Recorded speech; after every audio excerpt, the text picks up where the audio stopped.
अल्हम्दुलिल्लाहि वकफ़ा वसलामुन अला इबादिहिल्लज़ीना इस्तफ़ा खुसूसन अला अफ़ज़लिर रुसुलि व ख़ातमिल अंबिया व अला आलिहि व अस्हाबिहि नुजूमिल हुदा। अम्मा बअदु फ़अऊज़ु बिल्लाहि मिनश शैतानिर रजीम। बिस्मिल्लाहिर रहमानिर रहीम।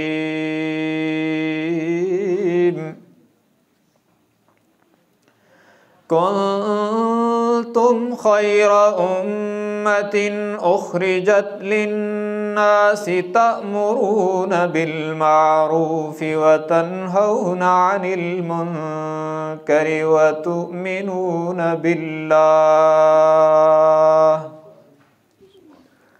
वलौ आमना अहलुल किताबि लकान खैरन लहुम मिनहुमुल मुमिनून व अक्सरुहुमुल फासिकून।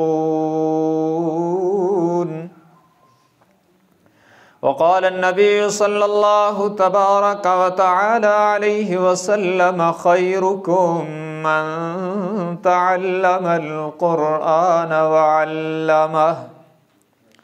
औ कमा क़ाल अन्नबी सल्लल्लाहु तबारक व तआला अलैहि वसल्लम सदक़ल्लाहु व सदक़ रसूलुहुन नबियुल उम्मियुल हाशिमियुल अमीनुल करीम। व नहनु अला ज़ालिक लमिनश शाहिदीन वश्शाकिरीन वल्हम्दुलिल्लाहि रब्बिल आलमीन। तमाम हज़रात मोहब्बत अक़ीदत के साथ दुरूद शरीफ पढ़ लें। अल्लाहुम्मा सल्लि अला मुहम्मदिन व अला आलि मुहम्मद कमा सल्लैता अला इब्राहीम व अला आलि इब्राहीम इन्नका हमीदुम मजीद। अल्लाहुम्मा बारिक अला मुहम्मदिन व अला आलि मुहम्मद कमा बारकता अला इब्राहीम व अला आलि इब्राहीम इन्नका हमीदुम मजीद। काबिल सद एज़ाज़ व तकरीम बरादर मुकर्रम हज़रत मौलाना रियाज़ साहब और फ़ाज़िल नौजवान हज़रत मौलाना वसीम साहिब, वाजिबुल एहतराम बुज़ुर्गान मोहतरम, अज़ीज़ नौजवान साथियों, आप तमाम हज़रात को बिलउमूम और हज़रत मौलाना रियाज़ साहब को बिलख़ुसूस कुरान करीम की तरावी के अंदर तकमील पर मुबारकबाद पेश करता हूँ। अल्लाह तबारक व तआला अपने मुक़द्दस कलाम के साथ ये वाबस्तगी मौत तक कायम रखे और मौत के बाद इसके समरात नसीब फ़रमाए। सब कह दें आमीन। माशाअल्लाह बड़ी मुबारक महफ़िल है और बेहतरीन अंदाज़ में तिलावत और नात हुई और आपकी ख़ामोशी भी बड़ी बेहतरीन है। तो भाई थोड़ा सा ताउन करें, क्योंकि ये वो जगह है जहाँ से मैंने बोलना सीखा है। तो आप लोग बिलख़ुसूस हज़रत हाफ़िज़ साहब और बिलउमूम आप सारे, आप तो मेरे मोहसिन हो कि यहाँ मैंने बोलना सीखा है। जब टूटे फूटे लफ्ज़ बोलते थे तो हाफ़िज़ साहब मुझे यहाँ लाते थे और मैंने ट्रेनिंग की है जिन जगहों पर, उनमें ये सर फ़हरिस्त है ये जगह भी। तो आप मेरे साथ बोलें। आपको पता है मैं आपको देख नहीं रहा, तो आप अगर चुप करके बैठे रहेंगे तो मैं तो यही समझूंगा कि सारे उठ के घर चले गए। तो इसलिए आप बोलते रहेंगे तो इंशाअल्लाह आपका वक्त ज़ाया नहीं होगा। और मुख्तसर वक्त में बहुत सी बातें मैंने अर्ज़ करनी हैं अल्लाह की तौफ़ीक़ के साथ, क्योंकि रातें भी मुख्तसर हैं और गंदम की कटाई का मौसम है और ज़मींदार तो वैसे ही थके हुए होते हैं। लेकिन थोड़ा सा वक्त आप थकावट उतार कर बेदारी के साथ और ज़ौक़ के साथ, वलवले के साथ, वजद के साथ, ईमान की ताज़गी के साथ बैठें, बेदारी का सबूत दें और सब हज़रात एक बार ज़ौक़ और शौक़ से कह दें सुबहान अल्लाह, माशाअल्लाह। इस तरह ज़ौक़ रहा ना तो इंशाअल्लाह आपका वक्त ज़ाया नहीं होगा। आज की इस मुबारक महफ़िल में चूँकि तकमील कुरान करीम की महफ़िल है, तो आज की महफ़िल में मैं एक इल्मी उन्वान को अवामी अंदाज़ में आपके सामने पेश करना चाहता हूँ, और वो ये है कि कुरान करीम का ख़ुलासा क्या है। कुरान करीम की तफसीर वो तो हज़रत मौलाना रियाज़ साहब आपको दरस कुरान देते हैं और आपका दरस कुरान मुकम्मल भी हो चुका है माशाअल्लाह, अल्लाह ताला मुबारक फरमाए। तफसील का तो ये टाइम नहीं है, मैं आपके सामने ख़ुलासा पेश करने लगा हूँ कि पूरे कुरान का ख़ुलासा क्या है। अल-हम्द की अलिफ से लेकर वन्नास की सीन तक कुरान करीम में अल्लाह तबारक व तआला ने जो कुछ फरमाया, अगर चंद लफ्ज़ों में उसको बयान किया जाए तो वो क्या है। आप तवज्जो फरमाएंगे तो इंशाअल्लाह फ़ायदा होगा। मैंने अर्ज़ ये करना है कि पूरे कुरान का ख़ुलासा क्या है। मैंने अर्ज़ क्या करना है, पूरे कुरान का ख़ुलासा क्या है, इसको अवामी अंदाज में मैंने अर्ज़ करना है। ऐसा अंदाज नहीं होगा कि आपके ऊपर से गुजर जाए और आप कहें कि दरसगाह में सबक हो रहा है, ऐसा नहीं होगा। इंशाअल्लाह दरसगाह का सबक दरसगाहों में होता है, ये तकमील कुरान की तकरीर है और अवामी अंदाज में होगी इंशाअल्लाह। तो पूरे कुरान का ख़ुलासा 3 बातें। पूरे कुरान का ख़ुलासा कितनी बातें? 3 बातें। आप बोलते रहेंगे तो इंशाअल्लाह आपको सबक याद करवाना है ना। पूरे कुरान का ख़ुलासा 3 बातें हैं। नंबर 1, मखलूक खुदा राज़ी हो। नंबर 2, जनाब मोहम्मद मुस्तफ़ा राज़ी हूँ सल्लल्लाहु अलैहि वसल्लम। और नंबर 3, खुद खुदा राज़ी हो। पूरे कुरान का ख़ुलासा 3 बातें हैं।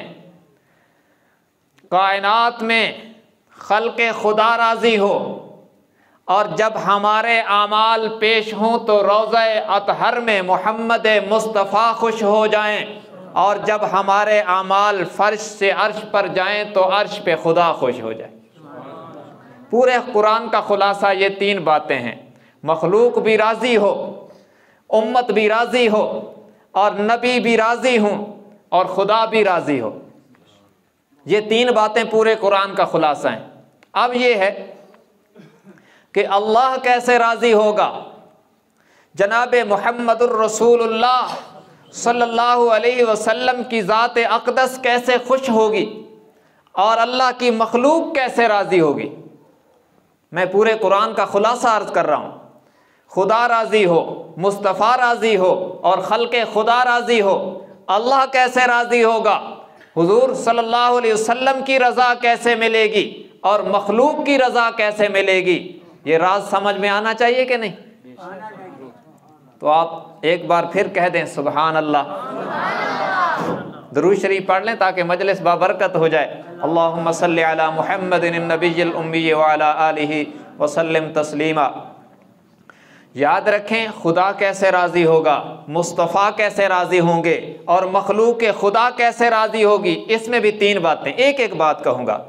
अल्लाह राज़ी होता है इबादत से, और जनाब मुहम्मदुर रसूलुल्लाह सल्लल्लाहु अलैहि वसल्लम की खुशी हासिल होती है उनकी इताअत से, सुन्नत पर अमल करने से। और मखलूक खुदा राज़ी होती है खिदमत से। अल्लाह की रज़ा मिलती है जब बंदा रब की इबादत करता है, और हुजूर सल्लल्लाहु अलैहि वसल्लम की खुशी मिलती है जब हमारे आमाल वहाँ पेश होते हैं। तब जब उम्मती अपने नबी की मान के चलता है, सुन्नत उसकी ज़िंदगी में होती है, तो हुजूर खुश हो जाते हैं। और जब मखलूक की खिदमत बंदा करता है तो फिर सारी मखलूक राज़ी हो जाती है। और जिससे खल्के खुदा राज़ी हो, मोहम्मद मुस्तफ़ा राज़ी हो और ख़ुद खुदा राज़ी हो, उसके लिए मौत खुशियों का परवाना लाती है। तो अल्लाह राज़ी किससे होता है? इबादत से। अल्लाह राज़ी किससे होता है? इबादत से। इबादत क्या है? इबादत क्या चीज़ है? हम समझते हैं कि सिर्फ नमाज पढ़ना इबादत है। याद रखना, अल्लाह का जिस वक्त जो बंदों को हुक्म हो उस वक्त उस हुक्म को मानना इबादत है। देखें ना, अगर कोई शख्स फजर की नमाज पढ़े और फिर वहीं जिक्र व अज़कार करता रहे और इशराक भी पढ़ के जाए तो मकबूल हज और उम्रे का सवाब पाता है। कह दें सुबहान अल्लाह। लेकिन आपको मसला तो यहां से बताया गया होगा कि ईद वाले दिन इशराक नहीं है। क्यों? यहां अल्लाह का हुक्म नहीं है। अब यह है कि फजर के बाद नमाज ईद पढ़नी है, दरमियान में नफल कोई नहीं है। अब यह सवाब नहीं रहा। अब सवाब यह है कि फजर की नमाज पढ़ ले और फिर नमाज ईद पढ़ ले। तो अल्लाह का हर हुक्म, जिस वक्त जो हुक्म हो उस हुक्म को उस वक्त मानना इबादत है। सही नीयत, सही अकीदे और सही तरीके के साथ अल्लाह का बर वक्त हुक्म मान लेना, उसके सामने सर तस्लीम खम कर देना, उसके सामने सलेंडर कर देने का नाम इबादत है। और ये इबादत सिर्फ मैं और आप नहीं करते, सारी मखलूक कर रही है। कह दें सुभान अल्लाह। सारी मखलूक ये इस इबादत में मसरूफ है। तर्ज अपना अपना है, अंदाज अपना अपना है, और हमें तो आर्डर है। या अय्युहन्नासु उबुदू रब्बकुमुल्लज़ी खलक़कुम वल्लज़ीना मिन क़ब्लिकुम लअल्लकुम तत्तक़ून। रब्बुल आलमीन ने फरमाया, लोगों अपने उस रब की इबादत करो जिसने तुम्हें पैदा किया और तुमसे पहले लोगों को भी पैदा फरमाया। हमें तो उसका आर्डर है, हमने हर हाल में उसकी इबादत करनी है, हर हाल में उसकी मान के चलनी है। अल्लाह ने हमें अशरफुल मखलूकात बनाया, सारी मखलूक की सरदारी का ताज रब्बुल आलमीन ने औलाद आदम के सर पे रख के फरमाया, वलक़द कर्रमना बनी आदम। हमने सारी मखलूक में से बनु आदम को, औलाद आदम को इज्जत और शर्फ अता फरमाया। हमें रब्बुल आलमीन ने अपनी कुदरत के हाथों से बनाया। खलक़तुहु बियदैया, अपनी कुदरत के हाथों से बनाया और बना के सजाया, और सजा कर फिर कस्में उठा के फरमाया, वत्तीन वज़्ज़ैतून वतूर सीनीन वहाज़ल बलदिल अमीन लक़द खलक़नल इंसान फ़ी अहसनि तक़वीम। फरमाया, कसम है इंजीर की, कसम है जैतून की, कसम है कोहे तूर की, और कसम है अमन वाले शहर मक्का की। अलबत्ता तहकीक पक्की बात है, लोगों गौर से सुन लो। तुम्हारी नजर जब कायनात पे पड़ेगी, मेरी रंगीनियां नजर आएंगी, मेरी कुदरत के हसीन मज़ाहिर नजर आएंगे, बरगो बहार नजर आएंगे, हजरो शजर नजर आएंगे, शामो सहर नजर आएंगे। हर तरफ मेरी कुदरत के रंग बिखरे हुए नजर आएंगे, हर तरफ मेरी कुदरत के हसीन नजारे नजर आएंगे। लेकिन फरमाया, उन तमाम हसीन नजारों में मैंने जिसे सबसे खूबसूरत तरीन बनाया उसे इंसान कहते हैं। इसे बनाया, बना के सजाया, और फिर कस्में उठा उठा के बतलाया कि तू सबसे खूबसूरत है, तेरी तस्वीर मैंने बनाई है। दुनिया वाले तस्वीरें बनाते हैं, कहते हैं जनाब ये बड़ा हाई कैमरा है, इसकी तस्वीर की क्या बात है। जबकि रब कहता है, हुवल्लज़ी युसव्विरुकुम फिल अरहामि कैफ़ यशा ला इलाहा इल्ला हुवल अज़ीज़ुल हकीम। ये तेरी तस्वीर रब्बुल आलमीन ने बनाई है, और जब मुझे और आपको तस्वीर बनानी होती है तो लाइटें जलानी पड़ती हैं, लेकिन फरमाया खल्क़म मिन बादि खल्क़िन फ़ी ज़ुलुमातिन सलास। अरे उसकी पहचान पैदा करना जिसने 3 अंधेरों में तेरी तस्वीर बना डाली। तुझे बनाया, मुझे बनाया, बना के सजाया, और फिर सारी मखलूक को हमारी खिदमत पे लगा दिया। अलम तरा अन्नल्लाह सख्खर लकुम मा फिस समावाति व मा फिल अर्द व अस्बग़ अलैकुम निअमहु ज़ाहिरतन व बातिनह। फरमाया क्या तुम देखते नहीं हो, हमने जमीन और आसमान में जो कुछ है सबको तुम्हारे ताबे कर दिया, सबको तुम्हारी खिदमत पे लगा दिया। जमींदारों, ये गंदम काट रहे हो, कभी देखा ना? तुम दाना डाल के आए थे, तुम्हें कोई पता नहीं था सीधा है कि उल्टा है। वो कौन है जिसने तेरे उल्टे दानों को सीधा कर दिया? तुम दाना डाल के आए थे उस जमीन में जहां लोहे जैसी सख्त चीज भी दबा दी जाए तो गल जाती है, लेकिन फरमाया सख्खर लकुम मा फिस समावाति व मा फिल अर्ज़। हमने जमीन को तेरी नौकरी पर लगाया है, जो जो जो लोहे जैसी सख्त चीज को भी पिघला देती है। जब तेरा दाना उसी जमीन में जाएगा उसे पिघलाएगी नहीं, गुलजार बना देगी। फरमाया ये सब कुछ तेरे लिए बनाया और तुझे सबसे हसीन बनाया, लेकिन बस एक मुतालबा किया, वमा खलक़तुल जिन्ना वल इंसा इल्ला लियअबुदून। बस एक मुतालबा किया कि तू मेरा हो जा, सब कुछ तेरे लिए है और तू मेरे लिए है। इसको इबादत कहते हैं। और ये सारी मखलूक कर रही है अपने अपने अंदाज में। व इम मिन शैइन इल्ला युसब्बिहु बिहम्दिही वलाकिन ला तफ़क़हून तस्बीहहुम।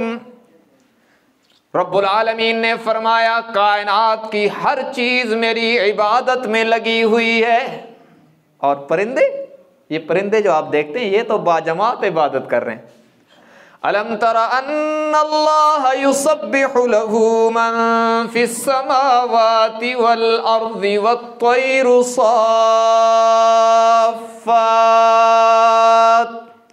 कुल्लुन क़द अलिम सलातहु व तस्बीहहु वल्लाहु अलीमुम बिमा यफ़अलून। फरमाया ये परिंदे तो बाजमात मेरी तस्बीह कर रहे हैं, ये देखते नहीं हो जब रात का अंधेरा जाने लगता है, सुबह का सवेरा आने लगता है, और दिन भर ये तलाश रिज़्क़ में जाने से पहले, मुख्तलिफ अतराफ़ो अकनाफ में फैलने से पहले सुबह के उजाले में आपको सुनाई देता है। आप कहते हैं जनाब सुबह हो गई, चिड़ियां चहक रही हैं। कुरान कहता है चिड़िया नहीं चहक रही, उसकी तस्बीह हो रही है। और फिर दिन भर मुख्तलिफ अतराफ़ो अकनाफ में तलाश रिज़्क़ करने के बाद, सारे दिन गुजरने के बाद, फिर शाम के वक्त ये परिंदे दरख्तों पे इकट्ठे हो जाते हैं। और फिर इंसान कहता है चिड़िया चहक रही हैं, मगरिब हो गई है। कुरान कहता है चिड़िया नहीं चहक रही, इज्तिमाई तौर पर बाजमात उसकी इबादत हो रही है। ये तू बेदार नहीं होता सुबह, लेकिन परिंदे बेदार होकर उसकी तस्बीह करते हैं। तुझसे मुतालबा है उबुदू रब्बकुम, तू भी तो तस्बीह किया कर। और अजीब बात सुनो, तवज्जो के साथ, पूरी तवज्जो फरमाएं। ये जो मुख्तलिफ चीज़ें बोलती हैं ना, बाज़ बुजुर्गों पर अल्लाह ने इस चीज़ को खोला कि ये जो चीज़ बोल रही है क्या कहती है। तो उन्होंने कहा ये जो कुत्ता है, हम समझते हैं कि कुत्ता भौंक रहा है, ये एक बुराई का इस्तिआरा है, लेकिन बाद बुजुर्गों ने कहा ये कहता क्या है? ये कहता है अल्हम्दुलिल्लाहिल्लज़ी जअलनी कल्बन व लम यजअलनी हिमारा। या अल्लाह तेरा शुक्र, तूने मुझे कुत्ता तो बनाया लेकिन गधा नहीं बनाया। क्यों? इन्ना अनकरल अस्वाति लसौतुल हमीर। कुरान करीम में रब्बुल आलमीन फरमाते हैं सबसे नापसंदीदा आवाज गधे की है। तो वो कहता है या अल्लाह शुक्र है तूने कुत्ता बनाया, गधा तो नहीं बनाया, उसकी आवाज सबसे नापसंदीदा है। और वो भी अल्लाह की तस्बीह करता है गधा। जो इतनी बुराई का इस्तिआरा है, कोई आदमी उल्टा काम करे कहते हैं छोड़ो यार खोता है, लेकिन वो क्या कहता है? वो कहता है अल्हम्दुलिल्लाहिल्लज़ी जअलनी हिमारन व लम यजअलनी खिंजीरा। या अल्लाह तेरा शुक्र है तूने गधा बनाया, खिंजीर नहीं बनाया, जो मनहूस तरीन जानवर है।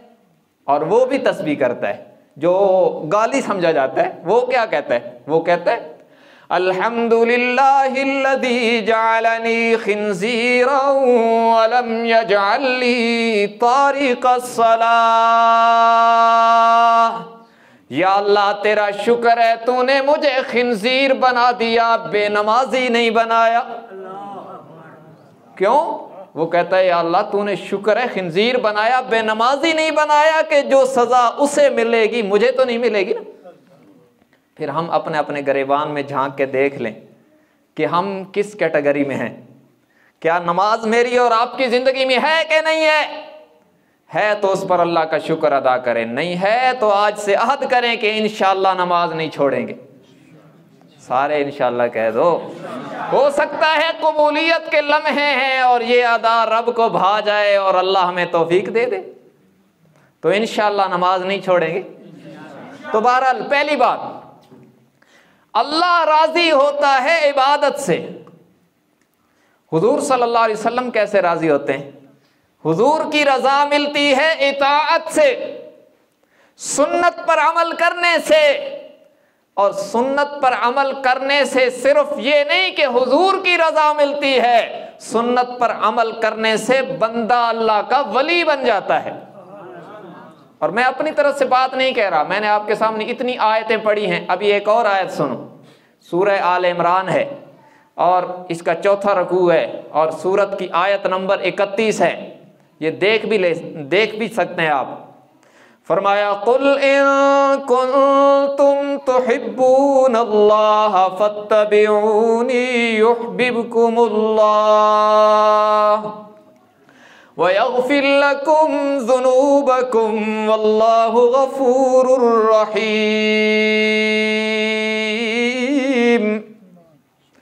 कह दें सुभान अल्लाह। इस हमारी कौम का हाल ये मजमूई तौर पर, मैं इधर कोई शेर पढ़ूं तो ये सब झूमेंगे, और इनको कुरान पढ़ते हैं तो इन टस से मस नहीं होते क्योंकि कुरान इनको समझ में नहीं आता।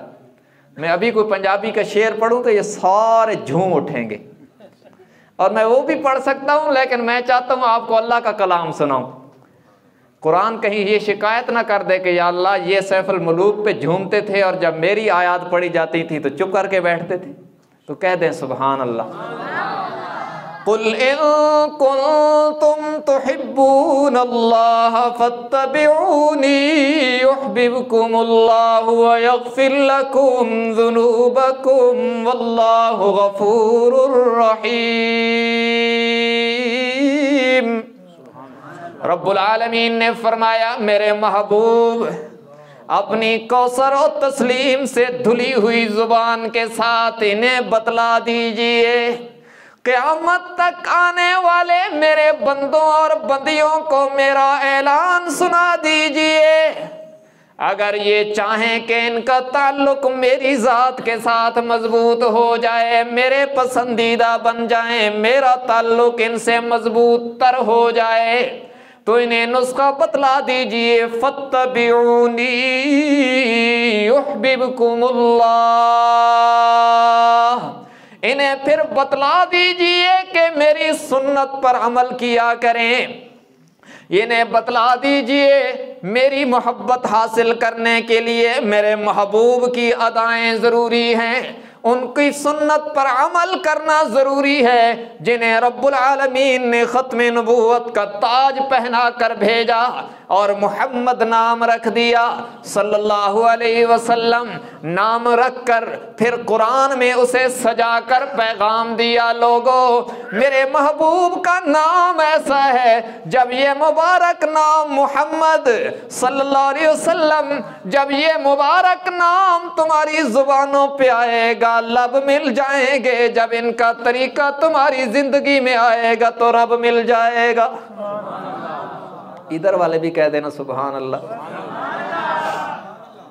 तो इताअत और सुन्नत पर अमल करने से हुजूर की रजा मिलती है, और जिस पर खुदा भी राजी हो, मुस्तफ़ा भी राजी हो, वो खुशकिस्मत नहीं तो क्या है। लेकिन पता क्या है, सहाबाए किराम अमल करते थे सुन्नत समझकर, सहाबाए किराम सुन्नत समझ के करते थे, और हम सुन्नत समझ के छोड़ देते हैं। पता है क्या, हम कहते हैं छोड़ो मौलवी साहब सुन्नत ही तो है। ये जुमला कितना खतरनाक है। कहते हैं छोड़ो जी सुन्नत ही तो है, ये सुन्नत पढ़ लें तो सवाब है, न पढ़ें तो गुनाह कोई नहीं। ये हमारे फलसफे हैं आज के दौर में। हशर में अल्लाह के नबी को क्या मुंह दिखाएंगे जो कहते हैं बादशाह सुनता पढ़ो तो सवाब है, न पढ़ो तो गुनाह कोई नहीं लबड़ा। गुनाह लबड़े बंदा अल्लाह की नजर से गिर जाता है, और अगर सुन्नत उसकी जिंदगी में आए तो ये अल्लाह का वली बन जाता है। तो इसलिए ये अहद करो आज की मजलिस में कि सारी सुन्नतें पढ़ेंगे, रिवाजी नमाजी नहीं सुन्नी नमाजी बनो। हम पता क्या करते हैं, हमारे यहाँ रिवाजी नमाजी हैं, जुमे पर चले जाते हैं, पहले वाली सुनते भी गैब और बाद वाली सुनते तो कभी पढ़ी ही नहीं। नमाज फर्ज का सलाम फिरने की देर है, सारी मस्जिदें खाली हो जाती हैं, लोग भाग जाते हैं, सुनते पढ़ना ये कोई नमाज ही नहीं समझ रहे। जब अल्लाह के हबीब की अदाओं को हम मामूली समझकर नज़रअंदाज कर देंगे तो फिर ख़तरा है कि अल्लाह हमें नज़रअंदाज ना कर दे। इसलिए नमाजियों से मैं कहता हूँ, जुमा पढ़ने वालों से कि सुन्नत ना छोड़ना।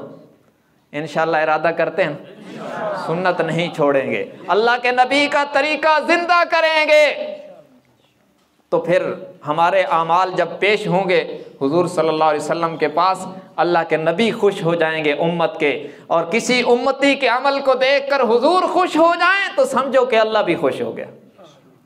बहरहाल दो बातें हो गई, अल्लाह राजी होता है इबादत से, हुजूर सल्लल्लाहु अलैहि वसल्लम की खुशनुदी मिलती है इताअत से। अब तीसरी बात और आखिरी बात, मखलूक राजी होती है खिदमत से।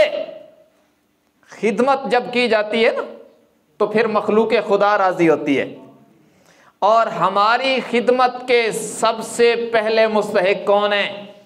हमारी खिदमत के सबसे पहले मुस्तहिक हमारे माँ बाप हैं। आज के दौर में नबी अलैहिस्सलाम ने फरमाया था ना, क़यामत की अलामात में जिब्राईल अलैहिस्सलाम ने हुजूर से पूछा था कि मतस्सा, क़यामत कब आएगी? ये उलमा बैठे हैं, इनसे पूछ लेना, मैं हदीस पढ़ रहा हूँ, अल्लाह के नबी का फरमान, और मिशकात में ये मशहूर रिवायत, हज़रत जिब्राईल अलैहिस्सलाम ने हुजूर से पूछा मतस्सा, क़यामत कब आएगी? आपने फरमाया मल मसऊल अन्हा बिआलम मिनस्साइल, क़यामत कब आएगी तुझे भी नहीं पता, मुझे भी नहीं पता। तो उन्होंने अर्ज़ की कि उसकी अलामात क्या हैं, निशानियाँ क्या हैं? तो आपने पहली निशानी बतलाई, अंतलिदल अमत रब्बतहा, क़यामत उस वक्त आएगी जब बेटियां नाफरमान हो जाएंगी। देखें, बेटियां नाफरमान हो जाएंगी। बेटी और माँ का रिश्ता बहुत गहरा होता है, उससे जितना बेटे और बाप का होता है, लेकिन फरमाया इस कदर तब्दीली आएगी कि बेटियां भी नाफरमान हो जाएंगी। तो फिर समझना कि क़यामत करीब आ गई है। और मन अक्का वालिदहु, व अता सिद्दीक़हु, कि क़यामत की अलामात में से है बेटा दोस्तों की मानेगा, बाप की नहीं मानेगा। दोस्तों के करीब होगा, बाप से दूर होगा। ये क़यामत की अलामात में से है। तो खिदमत के सबसे पहले मुस्तहिक वालिदैन है। अल्लाह के नबी ने फरमाया, क़ाल नबी सल्लल्लाहु अलैहि वसल्लम रिज़र रब्बी फ़ी रिज़ल वालिद, फरमाया अल्लाह की रज़ा तुम्हारे वालिदैन की रज़ा में है। अल्लाह की रज़ा तुम्हारे वालिदैन की रज़ा में है। और ये कहते हैं बादशाह तुसी पुराने लोग चुप करके बैठा करो भाई, इनकी आह निकल गई तो तेरी और मेरी जिंदगी तबाह हो जाएगी, दुनिया और आखिरत दोनों की। और इनकी दुआ मिल गई तो हमें वहां पहुंचाएगी जहां सदियों की इबादत से नहीं पहुंचा जा सकता। मालिक इब्ने दीनार रहमतुल्लाह अलैह बहुत बड़े वली हैं, बहुत बड़े वली गुजरे हैं। मैं उनका एक वाक़या आपको सुनाता हूँ इबरत के लिए। हज़रत मालिक इब्ने दीनार रहमतुल्लाह अलैह हज पे तशरीफ़ ले गए और फरमाते हैं कि उस साल लाखों का मजमा था। अल्लाह वालों की बातें बड़ी अजीब होती हैं। कहते हैं मेरे दिल में ख्याल आया तो मैंने अल्लाह से अर्ज़ कर दी, मैंने कहा या अल्लाह इतने लोग आए हैं, कोई ऐसा भी है जिसका हज कबूल ना हो। कहते हैं कि मैं ये दुआ करके सो गया, ख्वाब में किसी ने आके कहा कि हाँ एक बंदा ऐसा है जिसका हज कबूल नहीं हुआ। वो कौन है? तो उसने कहा कि वो मोहम्मद बिन हारून बल्खी है, उसका हज कबूल नहीं हुआ। कहते हैं मैं बेदार हुआ तो सुबह मैं तलाश करने लगा कि बल्ख वालों के खैमे कहाँ हैं। ये बुखारा का इलाका, अफ़गानिस्तान वाली साइड के परली तरफ। कहते हैं मुझे लोगों ने बतलाया कि फ़लाँ तरफ बल्ख वालों के खैमे लगे हुए हैं। मैं उधर गया, मैंने कहा मोहम्मद बिन हारून बल्खी कौन है? उन्होंने कहा तुझे उससे क्या काम है, वो तो बहुत नेक आदमी है और उसका ये 24वां हज है।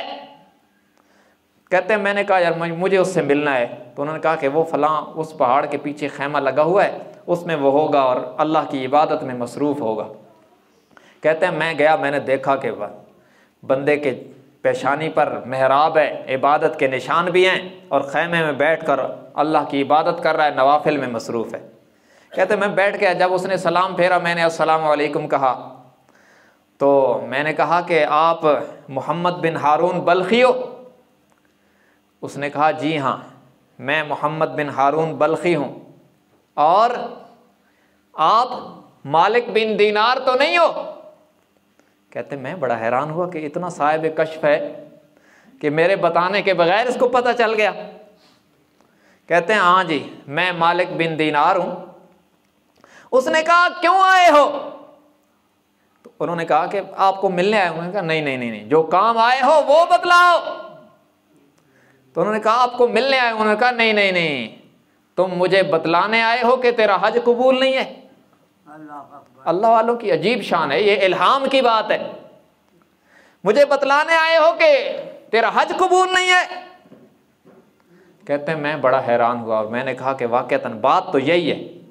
उसने कहा ये मेरा 24वां हज है और हर साल अल्लाह का कोई वली आके मुझे कहता है तेरा कबूल नहीं है। कहते हैं कि मैं हैरान रह गया। मैंने कहा वजह क्या है? तो वो रोने लगा। उसने कहा वजह ना पूछो। कहते हैं नहीं, मैंने इसरार किया कि वजह बतलानी होगी। तो उसने कहा मैं वो बदनसीब हूं कि जिंदगी मस्तियों में और गुनाहों में और फिस्को फजूर में गुजर रही थी, शराब का आदी था, नशे का आदी था। तो इसी तरह मेरी ज़िंदगी में रमज़ान आया, मेरे किरदार में रोज़ा नाम की कोई चीज़ नहीं थी। मैं शराब के नशे में धुत होकर जो आया तो देखा कि असर का वक्त है, माँ रोटियां बना रही है। मैंने उसे कहा अम्मी जल्दी रोटी बनाओ, मैंने रोटी खानी है। माँ ने कहा बेटा शर्म कर, रोज़ा नहीं रखते तो रमज़ान का एहतराम तो किया कर।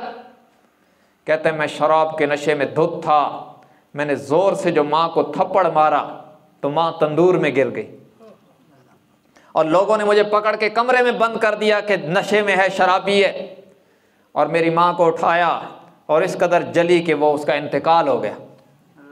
कहते हैं मैं रात भर कमरे में आवाज़ें निकालता रहा, शोर करता रहा जैसे नशे वाले लोग करते हैं। दूसरे दिन जब मुझे होश आई तो मैंने देखा कि मेरी बीवी कपड़े समेट रही अलमारियों से। तो मैंने कहा क्या कर रही हो?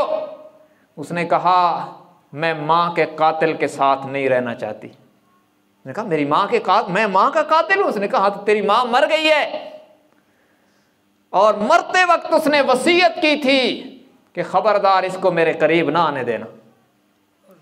कहते हैं बस मेरे दिल पे चोट लगी और मैंने तौबा की और सारी माल जायदाद अल्लाह के रास्ते में लगाया, और हर साल हज करने आता हूँ, और ये 24वां हज है, और हर साल मुझे आके कोई ना कोई अल्लाह का वली कहता है कि तेरा हज कबूल नहीं है।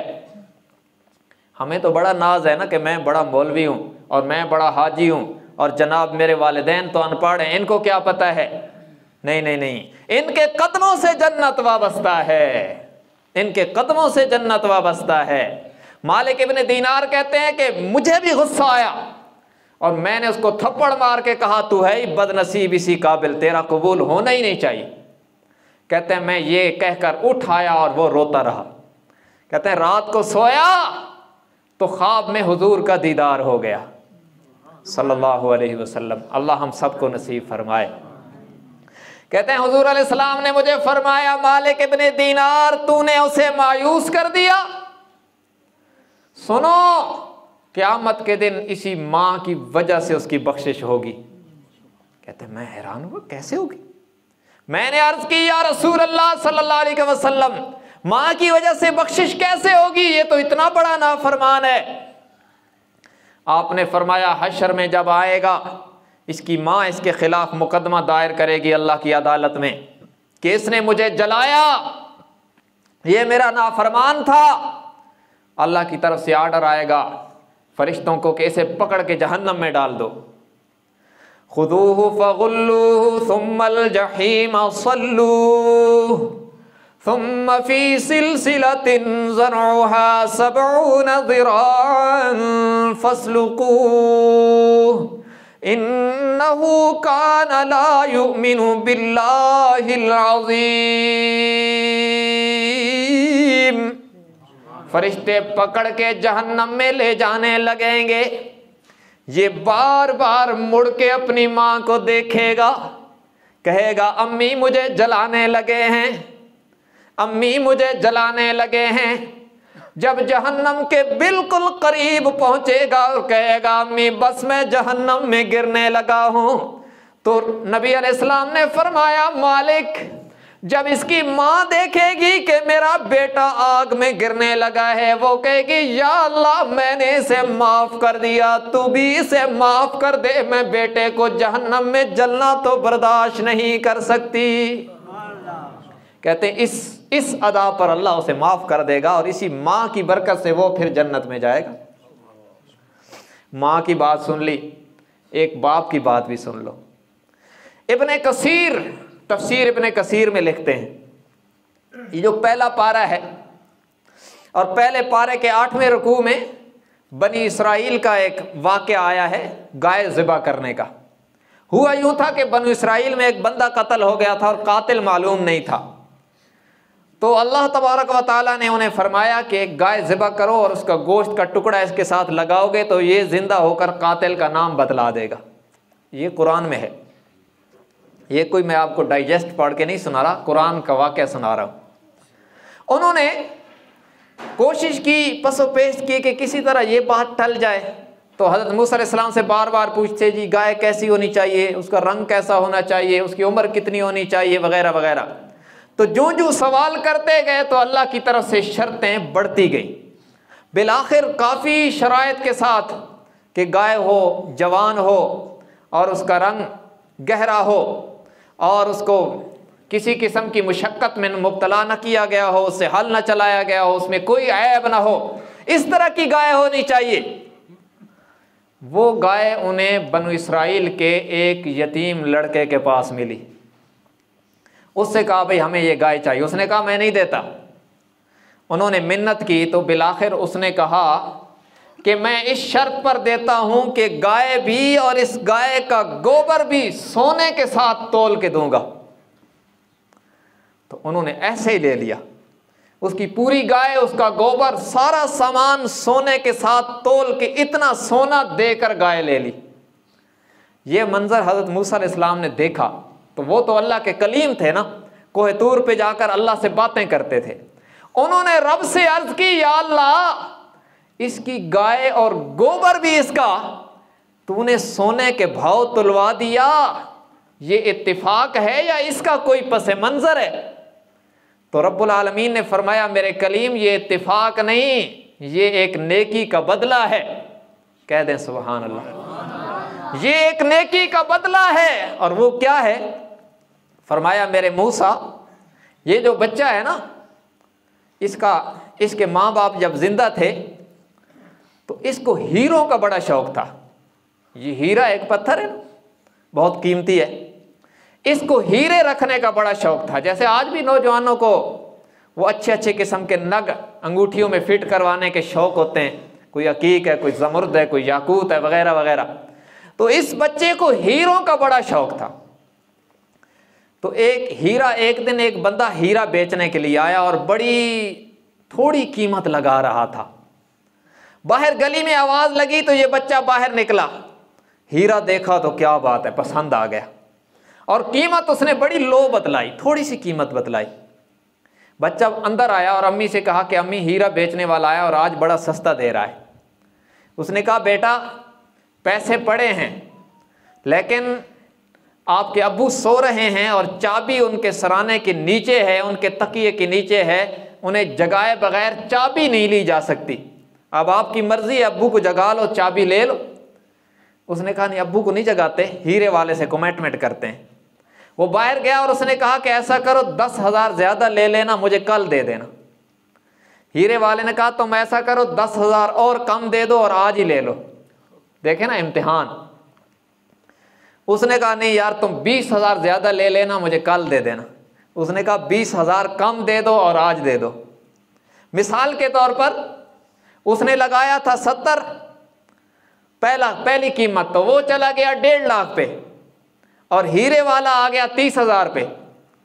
लेकिन मसला ये था कि वालिद साहब की नींद खराब करनी पड़ती थी। बिलाखिर इस बच्चे ने कहा कि दफा कर हीरे को, मैं अपने शौक के लिए बाप का आराम खराब नहीं कर सकता, ले जाओ, मैंने नहीं लेना। तो रब्बुल आलमीन ने फरमाया, मेरे मूसा, इसकी ये अदा मुझे इतनी पसंद आई थी कि मैंने कहा दुनिया में इसकी गाय का गोबर भी सोने के भाव तुलवा कर दुनिया में हिसाब बराबर कर दूं, आखिरत का अजर तो इससे भी बड़ा होगा। हमारे गोबर भी हीरों के सोने के भाव तुल सकते हैं। हम तो हुजूर की उम्मत हैं सल्लल्लाहु अलैहि वसल्लम, इस पर तो इनामात हैं निराले रंग के ना। हम भी वालिदैन की खिदमत करके जन्नत कमा सकते हैं और हमारी मट्टी भी सोना बन सकती है। लेकिन शर्त यह है कि माँ बाप की दुआएं लें, माँ बाप की दुआएं लें, और अगर नाराज किए हुए हैं तो उनके पांव पकड़ के मना लीजिए। ये वो दर हैं, ये वो नेमतें हैं जो बस एक ही बार मिला करती हैं, और जिनकी नहीं है उनसे पूछो क्या कदर है। कल ही हाफिज साहब मुझे फ़ोन कर रहे थे कि अभी तो आपके वाले साहब भी नहीं है, बेसहारा हो गए हैं और बड़ी टेंशनें बढ़ गई। मैंने कहा वाक़तन वाले साहब के जाने के बाद बहुत बड़ी टेंशनें बढ़ गई। जब वो थे तो यूं लगता था कि जैसे हमारी जिम्मेदारी कोई नहीं, तो जब ये नहीं होते ना फिर पता चलता है कि इनका वजूद हमारे लिए कितनी बायस बरकत।